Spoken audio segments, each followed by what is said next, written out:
नमस्कार, मैं हूं आपके साथ आशीष सिन्हा। हमारे स्वस्थ रहो मस्त रहो कार्यक्रम में आपका स्वागत है।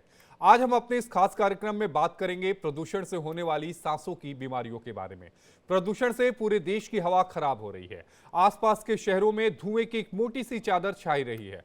हर साल इस दौरान प्रदूषण का स्तर इतना ज्यादा बढ़ जाता है कि हमारी सेहत पर बुरा असर डालने लगता है। अभी दिवाली के बाद प्रदूषण और भी बढ़ जाएगा, जो बच्चों से लेकर बुजुर्गों तक के लिए खतरनाक है। पटाखों से निकलने वाला धुआं न सिर्फ पर्यावरण को प्रदूषित करता है, बल्कि हमारे स्वास्थ्य पर भी बुरा असर डालता है। धुएं से निकलने वाला प्रदूषण सीधे हमारे फेफड़ों पर असर डालता है। बढ़ते प्रदूषण के कारण जुकाम, खांसी, इन्फेक्शन का भी खतरा बढ़ता जाता है। अस्पतालों में खांसी, सांस की बीमारियों की संख्या बढ़ी है। खास तौर पर जिनको पहले से ही सांस की बीमारी है, उनके लिए खतरा और भी ज्यादा बढ़ गया है। इस वक्त जरूरी है कि हम अपना ध्यान रखें और सावधानी बरतें। इसी टॉपिक पर चर्चा करने के लिए हमारे साथ एक्सपर्ट का पैनल मौजूद है। आप भी हमारे स्क्रीन पर जो नंबर चल रहे हैं, उन पर डायरेक्ट डॉक्टर्स के साथ सवाल कर सकते हैं और अपनी समस्या का समाधान पा सकते हैं।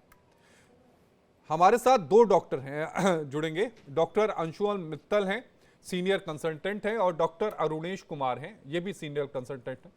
अरुणेश जी, आपका इंडिया डेली में बेहद स्वागत है। सबसे पहले हम बात करेंगे दिल्ली एनसीआर की हवा की। वो इसलिए क्योंकि इस हवा दम घोटू होती जा रही है। एयर क्वालिटी इंडेक्स 400 के ऊपर हो चुका है। जरा आप दर्शकों को ये बताइएगा कि एयर क्वालिटी इंडेक्स 400 के ऊपर जाने का मतलब क्या है और ये कितना ज्यादा हमारे शरीर के लिए खतरनाक है। देखिए, एक्यूआई जो है कॉम्बिनेशन ऑफ मल्टीपल इंडिसेस होते हैं, जिसमें कि आपका पॉल्यूशन PM2.5, PM10, ये सब बेसिकली नंबर्स ये बताते हैं कि जो आपके वातावरण में धूलकण हैं, जो पॉल्यूटेंट्स हैं, वो जितने छोटे साइज के होते हैं, वो आपके शरीर में आपके सांस के नली के वाया एंटर करके और आपके ब्लड स्ट्रीम और आपके शरीर के डिफरेंट ऑर्गन्स में जा सकते हैं। तो एक्यूआई ज्यादा बढ़ने का मतलब है कि उसका कंसंट्रेशन बहुत बढ़ गया है, और जिसके कारण कि जब आप सांस लेंगे तो ये सारे जो पॉल्यूटेंट्स हैं, जो मॉलिक्यूल्स हैं, वो आपके सांस के वाया आपके शरीर के अंदर आएंगे। सबसे पहली चीज हम लोग देखते हैं वो है कि आपको सांस फूलना, खांसी होना, नाक से पानी आना, आंख से पानी आना, ब्रेथलेसनेस, स्क्वीज, कफ, ये सारे सिम्टम्स होते हैं, अर्ली सिम्टम्स हैं, जो एक एलर्जन जब आपके शरीर में जाता है तो जो इमीडिएट सिम्टम्स होते हैं वो आते हैं। दिल्ली एनसीआर के लिए ज्यादा इंपॉर्टेंट इसलिए है कि ये हमारे लिए नया नहीं है। 400 एक्यूआई नया है, बट 200 एक्यूआई, 150 एक्यूआई नया नहीं है। तो इस समय में एक स्पाइक आया है, बट अगर आप देखें अपने 12 महीने का के आंकड़े को देखें तो हमारी हवा, पर्यावरण, हमारा जो एटमॉस्फेयर है, जो हमारी जो हमारा पॉल्यूशन का स्तर है, कभी भी बिल्कुल नॉर्मल नहीं रहा है। और ये चिंता की बात हो जाती है। हम लोग सजग हो जाते हैं जो ही एक्यूआई लेवल काफी ज्यादा आ गया, तो आज हम लोग फिर से बात कर रहे हैं। बट ऐसा नहीं था कि ये जून के महीने में नॉर्मल था, जुलाई के महीने में नॉर्मल था। अभी हम लोग खास करके हॉस्पिटल में अचानक से मरीज जिनको पहले से, जैसे आपने बताया, क्रॉनिक रेस्पिरेटरी डिजीज है, उनको फ्लेयर अप्स देखने को मिल रहा है। मतलब उनके सिम्टम्स काफी ज्यादा बढ़ गए हैं, और कुछ लोगों को हॉस्पिटल में आना पड़ रहा है। ओपीडी में हम लोग यही देख रहे हैं, जो लोग पहले से ठीक ठाक चल रहे थे, अचानक से उनके सिम्टम्स ज्यादा बढ़ गए हैं। इसलिए एक्यूआई का बढ़ना हम सबों के लिए चिंताजनक है। एक यहाँ पर सवाल ये भी उठता है कि अगर वायु प्रदूषण से कोई बीमारी हो रही है, किसी भी इंसान अगर वायु प्रदूषण का शिकार हो रहा है, तो इसके लक्षण क्या होंगे? क्योंकि इसमें एक लक्षण ये भी है कि जो हार्ट अटैक की जो संभावना है वो भी ज़्यादा बढ़ जाती है। तो कैसे पहचाना जाए कि ये वायु प्रदूषण की वजह से ही ये पर्टिकुलर जो डिजीज है वो हुआ है हमें? तो एक तो पहली बात है कि जो PM2.5 की मैंने बात करी है, तो इनिशियल सिम्टम्स सबको होंगे, जैसे एलर्जी वाले सिम्टम्स जिसको लोग बोलते हैं, जैसे खांसी, जैसे मैंने बोला प्रोडक्टिव कफ, खांसी, बलगम वाली खांसी आना, व्हीज होना, थ्रोट इरिटेशन होना, नाक की इरिटेशन होना, एंड अल्टीमेटली लोगों को पॉल्यूशन रिलेटेड, अब हम लोग अस्थमा देख रहे हैं, अस्थमा की दिक्कत हो जाती है, सीओपीडी की दिक्कत हो जाती है, जो पहले हम लोग सिर्फ स्मोकर्स डिजीज कहते थे, and that is no longer a smokers disease. अब हम लोग पॉल्यूशन के कारण भी सीओपीडी देख रहे हैं। कुछ एक केसेस में हमें एक दो केसेस में यंग पेशेंट्स में लंग कैंसर देखने को मिला है, जिसमें कि कोई रिस्क फैक्टर नहीं था। ये वैसे पेशेंट थे जिन्होंने कभी स्मोक नहीं किया है, जो ट्रेडिशनली हम लोग सोचते थे कि लंग कैंसर का एक रिस्क फैक्टर है। तो वहां पे भी पॉल्यूशन को जोड़ा जा रहा है। हमारे एरिया में दिल्ली एनसीआर में जहां पे कि जैसे मैंने बताया ये पेरिनियल प्रॉब्लम है, मतलब ये एक महीने की बात नहीं है, एक महीने में ज्यादा हो जाता है, इसलिए हम लोग बात कर रहे हैं। तो कुछ एक लोगों में हमारे जो कलीग्स हैं, कार्डियोलॉजी वाले कलीग्स हैं, न्यूरोलॉजी वाले कलीग्स हैं, स्ट्रोक देखा गया है कुछ केसेस में, कार्डियक हिस्ट्री, बिकॉज ये सारे पॉल्यूटेंट्स अल्टीमेटली खून के जब सर्कुलेशन में, हमारे ब्लड सर्कुलेशन में एंटर कर जाते हैं, तो ये सिर्फ लंग की बात नहीं रह जाती है, ये हार्ट की बात भी होने लगती है, ये ब्रेन की भी बात होने लगती है। और उस समय तक आपका कहा जा सकता है कि ये हार्ट प्रॉब्लम भी में भी पॉल्यूशन का रोल है। आप कैसे पता लगा सकते हैं? वेल, बहुत सारे आजकल हम लोग देख रहे हैं, कार्डियोलॉजिस्ट बोलते हैं कि कुछ यंग पेशेंट्स में भी हार्ट अटैक के पेशेंट्स आ रहे हैं, जिनको कि अदरवाइज कोई दिक्कत नहीं थी। तो इन सबों में पॉल्यूशन का रोल हो सकता है। अगर आपको जो पहले सिम्टम्स होंगे, जो आपके एयरवेज के सिम्टम है, नाक के सिम्टम है, आंख के सिम्टम है, जी। ये पहले दिखेंगे पॉल्यूशन के कारण। अगर किनको हो रहा है तो उन्हें जांच करवानी चाहिए, क्योंकि अगर आपका एक ऑर्गन इन्वॉल्व हो रहा है तो दूसरे ऑर्गन भी इन्वॉल्व होने के चांस हो सकते हैं। क्या सर ये कहा जा सकता है कि प्रदूषण की वजह से निमोनिया और मोतियाबिंद जैसी जो बीमारियां हैं ये भी प्रदूषण की वजह से होती हैं क्या? निमोनिया हो सकता है, क्योंकि आज एक हम लोग बोलते हैं पॉल्यूशन में ड्रॉपलेट इन्फेक्शन। जैसे क्या होता है, जब आपके कोई पॉल्यूटेंट्स हवा में लटक रहे हैं, जो सस्पेंडेड पार्टिकल्स हैं, अगर उसकी तरफ ओस की बूंद आ जाती है, जैसे अगर विंटर में हम देखते हैं कि ड्यू आता है, तो ड्यू उसको ओस उसको एंट्रैप कर लेता है। उसके अंदर अगर कोई इन्फेक्टेड पार्टिकल्स, अगर कोई बैक्टीरिया अगर आ गया, तो वो एक इन्फेक्टेड ड्रॉपलेट्स हो जाता है। तो टेक्निकली वैसे ड्रॉपलेट अगर हम लोग इनहेल करेंगे तो हमें ना सिर्फ एलर्जी देगा, निमोनिया भी दे सकता है। निमोनिया भी तो दे हाँ, बिल्कुल आपने सही कहा कि ये निमोनिया भी इन्फेक्टेड ड्रॉपलेट से हो सकता है। और ऐसे पेशेंट्स ना सिर्फ उनको एलर्जी के सिम्टम्स आएंगे, उनको निमोनिया के भी सिम्टम्स जैसे बुखार, बलगम आना, ये सारी चीजें हो सकती हैं। बिल्कुल, वो भी सारी चीजें हो सकती हैं। हमारे साथ एक कॉलर जुड़ी हैं, अंजलि हैं यूपी से। अंजलि, अपनी उम्र बताइएगा, सवाल हम किनसे हैं? अंशुमन मित्तल जी भी हमारे साथ हैं, डॉक्टर अरुणेश कुमार भी हैं, और समस्या क्या है आपको? भैया जी, मैं थोड़ा सा करेक्शन करना चाहता हूँ। मैं अंजनी कुमार पोद्दार हूँ और मेरी उम्र जो है 53 साल है जी। और खाना भरपूर मात्रा में लेने के बावजूद भी भूख लगती है, और फिर जिस समय खाते हैं उस समय भूख लगती है, उसके बाद फिर भूख खत्म हो जाती है।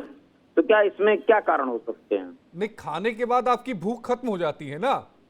ना ना ना, हाँ। जिस समय खाता हूँ हाँ। उस समय तो भूख और ज्यादा लगती है कि और ले लें। हाँ, जो एक सामान्य भोजन आदमी करता है उससे ज्यादा भूख लगती है। ठीक है, उसके बाद फिर क्या होता है? नहीं, उस समय तो जैसे कंट्रोल करता हूँ कि ज्यादा ना खाऊं, नुकसानदायक है स्वास्थ्य के नहीं, लिए ज्यादा भूख खाना। लगने से, ज्यादा खाने से दिक्कत क्या हो रही है आपको? नहीं, भूख ज्यादा क्यों लग रही है, ये चीज है। चलिए, हालांकि ये हमारे टॉपिक का सवाल नहीं है, लेकिन अंशुमन मित्तल जी, मैं इसका जवाब आपसे लेना चाहूंगा कि इन्हें भूख ज्यादा लगती है। भूख ज्यादा लगती है, ज्यादा खाते हैं, लेकिन कोई बीमारी नहीं है, इन्हें बस दिक्कत यही है कि भूख ज्यादा लगती है। देखिए, भूख ज्यादा कम कुछ नहीं होता है। आदमी का हर शरीर का अपना metabolic rate, basal metabolic rate अलग अलग होता है, उससे हर इंसान को उस तरीके से भूख लगती है। अगर फिर भी इन्होंने नोटिस किया है कि रिसेंटली इनकी डाइट बढ़ रही है, तो एक डायबिटीज एक रीजन हो सकता है। जो अर्ली ऑन से डायबिटीज होता है उसमें लोगों को हो जाता है हाइपर थायराइड, थायराइड की बड़ी वाली बीमारी, जिसमें थायराइड ग्लैंड से थायराइड ज्यादा निकलता है, थायराइड के हार्मोन ज्यादा निकलते हैं, वो एक कॉज हो सकता है। इनको अगर ये कोई क्रॉनिक मेडिकेशंस पे हैं तो उन्हें चेक करना जरूरी है, उसमें कोई स्टेरॉइड्स वाली दवाइयां ना हो, उनसे भी भूख ज्यादा लग सकती है। तो ये सब चीजें चेक कर लें। अगर ये सब चीजें ठीक है तो फिर अगर भूख लग रहा है तो ठीक है, इससे कुछ फर्क नहीं पड़ रहा है। अंजनी जी, आपने बात सुन ली होगी, भूख लग रहा है तो कोई दिक्कत नहीं है, लेकिन कुछ हाँ उन्होंने सलाह दी है, उसको मानिएगा। हमारे साथ एक और कॉलर जुड़ गई है, वंदना है दिल्ली से। वंदना, अपनी उम्र बताइएगा और समस्या क्या है आपको? हेलो जी। ये आंखों में जलन हो रही है, पानी आ रहा है, नाक में भी पानी आ रहा है, गले में भी थोड़ा सा ऐंठन सी लग रही है। ये कब से हो रहा है? ये कल से ही हो रहा है, मतलब आज सुबह उठे हैं, मॉर्निंग से हो रहा है। अरुणेश जी, जिसका जिक्र हम लोग कर रहे थे कि पॉल्यूशन की वजह से ये सारी चीजें हो सकती हैं, इनका कहना है आंखों में जलन है, आंखों में पानी आ रहा है। ये टिपिकल एलर्जिक सिम्टम्स हैं जिसकी बात हम लोग कर रहे थे। और ये शुरुआती सिम्टम्स, जब आपको एक्सेसिव एक्यूआई जब होता है, जब पॉल्यूशन का स्तर बढ़ता है, तो ये आंख की एलर्जी है जिसमें आंख से पानी आना, नाक की एलर्जी है जिससे नाक से पानी आता है, और यही थ्रोट में भी उनको एलर्जी हो रही है इसलिए उसका पेन है। तो अभी फिलहाल अगर आज मॉर्निंग से हुआ है तो सबसे पहले तो बाहर आप निकल रहे हैं तो उसको थोड़ा अवॉइड करें। पानी पानी की मात्रा बढ़ा लें। अगर पहले से आपको एयरवे डिजीज है, पहले से कोई सांस की बीमारी अगर है, आईएजीएम नहीं है, अगर है तो अपनी दवाइयां जो है उनको नियमित रखें। एंटीहिस्टामिनिक्स कभी कभी कहते हैं कि अगर ज्यादा दिक्कत होती है तो एलर्जी के एक टैबलेट्स होते हैं, एक डॉक्टर से दिखा के आसपास एक वो एलर्जी की दवाई ले लेने से आपकी ये चीजें ठीक हो जाएंगी। अल्टीमेटली आपका जो मेन इश्यू है वो है कि आपको बाहर जब आप निकलते हैं तो एक N95 मास्क होती है, उसको लगाएं।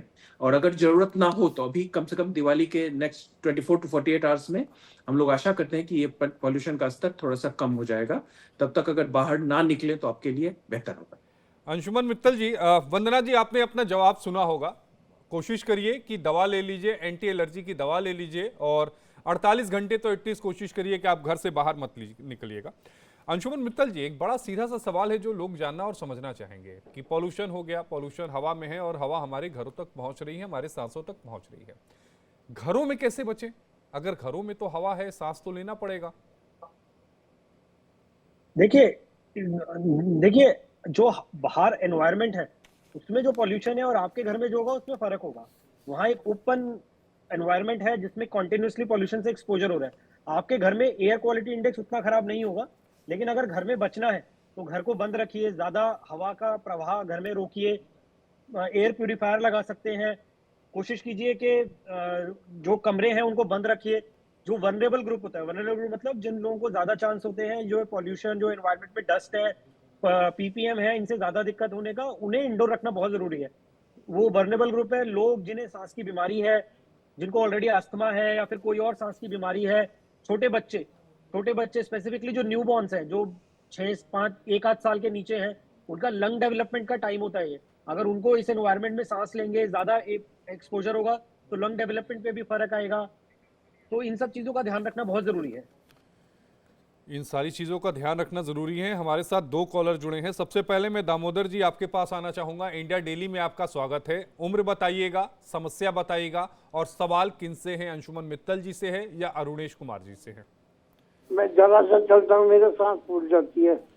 उम्र कितनी है आपकी? उम्र 73 साल है। 73 साल है। कब से सांस फूल रही है? मेरे को तो फूलती रहती है।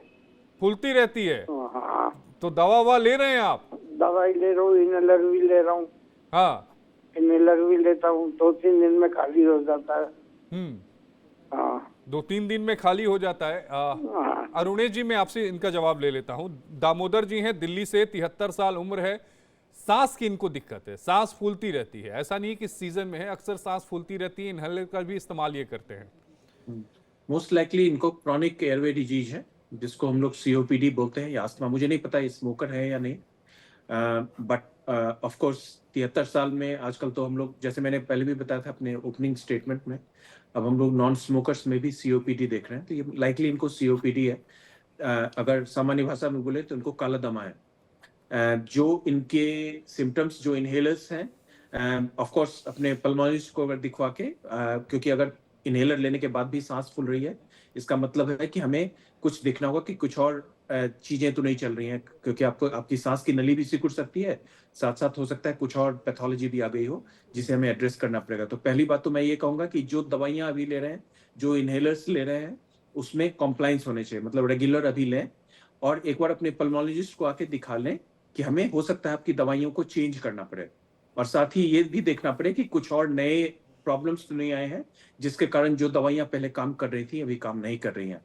साथ ही साथ अगर घर पे नेबुलाइजर है, भाप वाली मशीन है, तो अभी इमीडिएट, अगर चूंकि बहुत सारे पॉल्यूशन बढ़ने से भी उनका बढ़ा होगा, तो अभी कुछ दिनों के लिए उसमें नेबुलाइजर जो डॉक्टर ने दिए होंगे उसको यूज करें, और जाके अपने डॉक्टर पल्मोनोलॉजिस्ट को दिखाएं, ताकि हम लोग उनकी दवाई को फिर से रीअसेस करें। दामोदर जी, आपने सुना होगा अरुणेश कुमार जी की बात, और आप अपने एक बार डॉक्टर से संपर्क करिए। हो सकता है दवाइयों में कुछ चेंजेस करने के बाद आपको राहत भी महसूस हो। हमारे साथ एक और कॉलर जुड़े हैं, विनय, हरियाणा से। विनय जी, आपकी उम्र कितनी है और प्रॉब्लम क्या है? उम्र कितनी है आपकी? हमारी वाइफ की उम्र है 45 साल। हाँ, हमारी 45 साल हमारी 45 साल उम्र है जी। और उनके दाहिने साइड में कमर के हिस्से से आधे में हाथ तक दर्द होता है। ये कब से हो रहा है? बस इतने प्रॉब्लम है।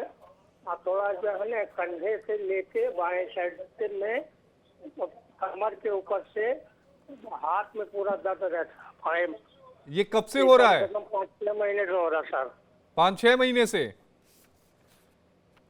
चलिए, हालांकि ये भी टॉपिक का सवाल नहीं है, लेकिन मैं सवाल का जवाब ले लेता हूं अंशुमन मित्तल जी आपसे। कमर के नीचे इनकी पत्नी को दर्द हो रहा है पिछले 5-6 महीने से।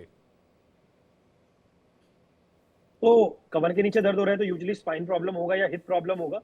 तो अगर ऐसा है तो अगर कॉन्टिन्यूअस है जो बढ़ता जा रहा है तो ऐसा हो सकता है डिस्क स्लिप हुआ हो या फिर कोई नर्व कंप्रेशन हो स्पाइन में।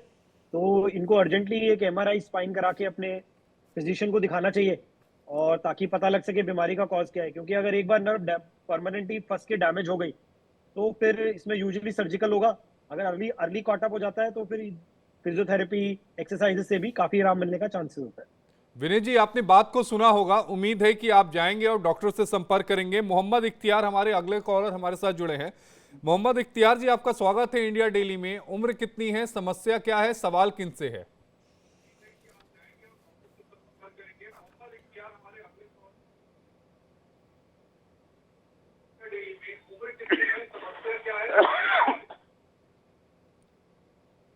जी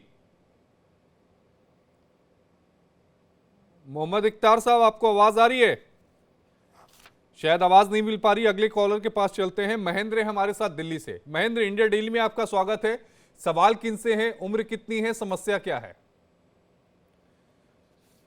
सवाल सीनियर पल्मोनोलॉजिस्ट से बैठे हैं। मेरे ससुर की उम्र 80-82 साल के लगभग है और उनका वॉल्यूम ऑफ लंग्स जो कम है, तो ऐसी स्थिति में क्या उनको पॉल्यूशन से इफेक्ट ज्यादा हो सकता है? क्योंकि यहाँ पर डॉक्टरों को बताया गया था तो बोल रहे कि ट्रेकिया सुखड़ता जा रहा है और कैल्सिफिकेशन होते जा रहा है, तो उनको सांस लेने में तकलीफ हो रही है धीरे धीरे।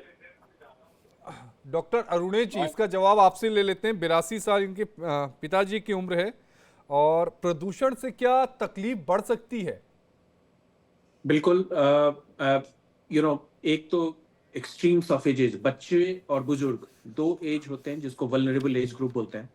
उनको सबसे ज्यादा पॉल्यूशन से तो अफेक्टेड हर कोई होता है, लेकिन जो सबसे ज्यादा इफेक्ट हम लोग देखते हैं इन दोनों में, बच्चों में, बुजुर्ग में, और पीपल विथ कोमॉर्बिडिटीज, मतलब जिनको पहले से diabetes, asthma, COPD, stroke, heart की बीमारी, किडनी की बीमारी, ये सारे एट रिस्क ग्रुप्स हैं। इसमें इन लोगों को, इस ग्रुप्स को सबसे ज्यादा पॉल्यूशन से इफेक्ट होता है। तो मेरी सलाह होगी कि उनको अभी बाहर कोशिश करें कि बाहर में अगर घूमना फिरना भी हो तो घर में करें, इंडोर एक्सरसाइज करें, इन हाउस रहें। अभी बाहर जाना अवॉइड करें जब तक एक्सट्रीम थोड़ा सा पॉल्यूशन लेवल, जब बेटर थोड़ा हो जाता है फिर वो कर सकते हैं। और जो भी दवाइयां अभी ले रहे हैं, जो उनकी पहले से प्री एग्जिस्टिंग प्रिस्क्रिप्शंस हैं, उसको फॉलो करें। तो उम्मीद है महेंद्र जी, आपने ये सुझाव सुना होगा। और बाबूजी का ख्याल रखिए, घर में ही रखिए। प्रदूषण बहुत ज़्यादा है। घर में एयर क्वालिटी इंडेक्स और बाहर के एयर क्वालिटी इंडेक्स में बहुत ज़्यादा फर्क हो जाता है। हमारे साथ एक और कॉलर जुड़े हैं, सत्यनारायण जी हैं जो रोहतक से हैं। सत्यनारायण जी, आपकी उम्र कितनी है, सवाल किनसे है, समस्या क्या है? जी हड्डी की प्रॉब्लम है।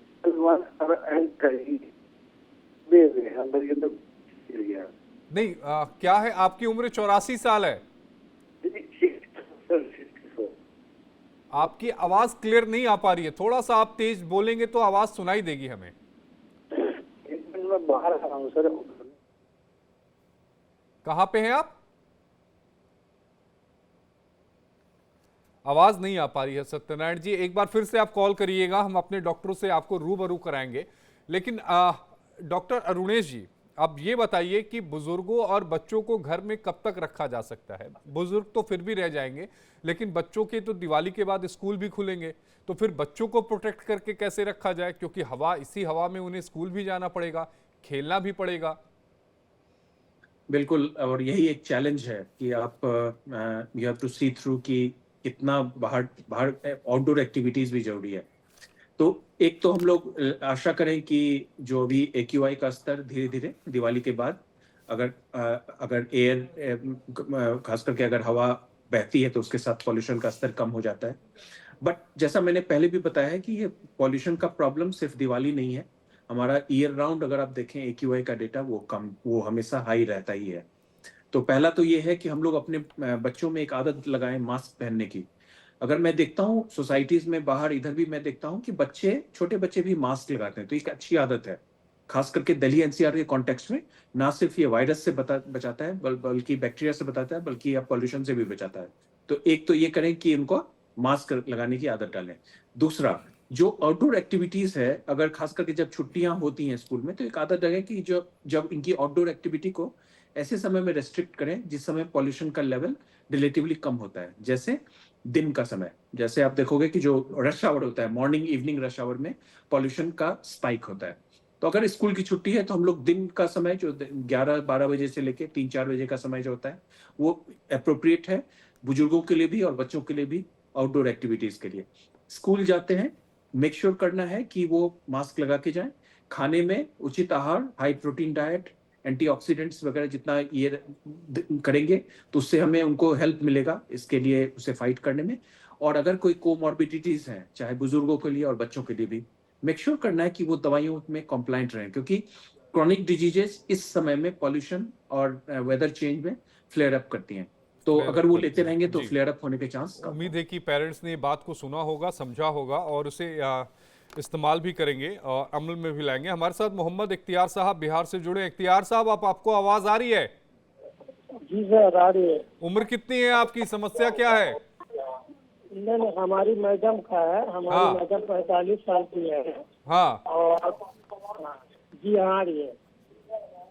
पीछे का साउंड म्यूट करिएगा तभी समझ में आएगा हमें। 45 साल उम्र है आपकी मैडम की, उसके बाद 45 साल उम्र है मेरे मैडम की। हाँ। और उसकी जो है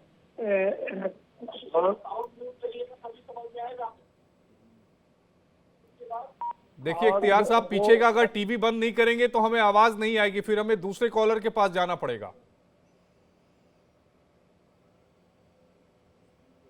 थोड़ा दर्द होता है सोना तक।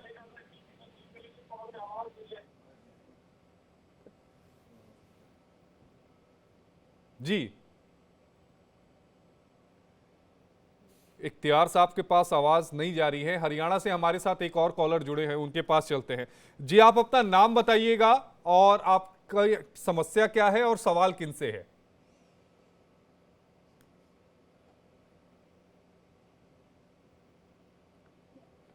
शायद फोन लाइन में कुछ प्रॉब्लम हो गई होगी। आवाज आ रही है अब आपको मेरी? जी जी, आपका नाम क्या है, उम्र कितनी है? विकास कुमार है, उम्र 38। विकास जी, क्या हुआ है आपको? मेरा सिर भारीपन बहुत ज्यादा रहता है। कब से? हो गया कम से कम महीना 1.5 महीने के करीब। कोई दवा ले रहे हैं? दवा तो सर न्यूरो को दिखाया था। न्यूरो ने तो यही कहा था कि जो सिर की नसें है ना वो थोड़ी कमजोर है। अच्छा, फिर उसके बाद? उसके बाद वो दवाइयां तो चल रही है सर, पर 2 दिन ठीक रहता है, तीसरे दिन फिर वही, 2 दिन ठीक रहता है, तीसरे दिन वही हो जाता है। ठीक है, मैं आपका सवाल ले लेता हूं। हालांकि जब न्यूरोलॉजिस्ट हमारे साथ होंगे तो एक बार फिर ज़रूर आप हमें कॉल करिएगा, लेकिन चूंकि आपने कॉल किया है तो डॉक्टर अंशुल मित्तल जी, मैं आपसे सवाल लूँगा। विकास हैं, 38 साल इनकी उम्र है, सिर भारी रहता है, न्यूरो को दिखाया था, कहा सिर की जो नसें हैं वो थोड़ी सी कमज़ोर है, 1.5 महीने से इनको समस्या है, 2 दिन ठीक रहते हैं, उसके बाद फिर बीमार हो जाते हैं। आई थिंक जब उन्होंने न्यूरो को दिखाया तो उन्होंने मेडिसिन तो इनको सही लिख के दिए होंगे। उसके अलावा जनरल मेजर्स कर सकते हैं, थोड़ा एक्सरसाइज कर सकते हैं, योगा कर सकते हैं, मेडिटेशन कर सकते हैं। अपने आप अगर कोई स्ट्रेस है तो उसको कम कर सकते हैं, वो थोड़ा सर में भारीपन में हेल्प करेगा। यही है जो दवाई के अलावा आप एक्स्ट्रा चीजें कर सकते हैं। ये सारी चीजें कर सकते हैं, लेकिन अंशुल जी, एक सवाल का आखिरी सवाल है, उसका जवाब आप जरूर दे दीजिएगा कि लोग अपने आप को इस मौसम में बचाए कैसे, क्या उपाय क्या है? देखिए, तो इस मौसम में बेस्ट बचने का तरीका तो स्टे इंडोर, घर में रहिए, अगर जरूरत हो तभी बाहर जाइए। बाकी तरीके हैं, अगर बाहर जाना पड़े तो ज्यादा से ज्यादा मास्क पहनिए, N95 पहनिए। काफी लोग कहते हैं N95 नहीं लेना, नहीं पहनना, तो अगर नॉर्मल मास्क भी पहनेंगे तो वो भी कुछ प्रोटेक्शन तो देगा। N95 बेटर होगा। वल्नरेबल ग्रुप को अंदर रखिए। अगर आप यूज कर सकते हैं तो घर में प्यूरीफायर लगाइए, कमरों में प्यूरीफायर लगा के उसको यूज कीजिए। इम्यूनिटी बूस्टर जो आपकी natural way of boosting immunity, indoor exercises, indoor घर के अंदर एक्सरसाइजेज, बेसिक योगा, अच्छा खाने की चीजें जिसमें एंटीऑक्सीडेंट होते हैं, फ्रूट्स, वेजिटेबल्स, अपने प्रोटीन इंटेक्स अच्छे रखिए। वैक्सीनेशन, अगर जिन लोगों ने वैक्सीनेशन नहीं कराया है, ये सीजन फ्लू का है, इन्फ्लुएंजा का सीजन है, तो इन्फ्लुएंजा की वैक्सीन लगवाने से काफी फायदा होगा। जो वल्नरेबल ग्रुप है जिनमें निमोकोकल वैक्सीन इंडिकेटेड है, यंग बच्चे या फिर ओल्ड एज पीपल या फिर जिनको कोई क्रॉनिक कंडीशन है, डायबिटीज है, हार्ट की कंडीशन है, लंग की कंडीशन है, वो अगर कोई वैक्सीनेशन मिस हुई है तो वो वैक्सीनेशन करा लें। यही कुछ तरीके हैं जिनसे हम बचाव कर सकते हैं। ये कुछ तरीके हैं जिनसे बचाव किया जा सकता है और ये ज़रूरी भी है। डॉक्टर अंशुल मित्तल जी आपका और डॉक्टर अरुणेश कुमार जी, आप दोनों का जुड़ने के लिए बेहद शुक्रिया। और आपने बताया हमारे दर्शकों को कि जो प्रदूषण है उससे हमारी सांसों को कितना ज़्यादा असर पड़ता है, हमारी शरीर पे कितना ज़्यादा असर पड़ता है, उससे बचने के उपाय क्या है। कोशिश करिए, घर में बच्चे हैं, बुजुर्ग हैं, उन्हें घर में ही रखिए। आउटडोर जो एक्टिविटी है वो उनसे ना कराई जाए। ज़्यादा से ज़्यादा घर में रहिए, बहुत ज़रूरी कोई हो काम हो तभी बाहर निकलिए। अभी के लिए इतना ही। आप देखते रहिए इंडिया डेली।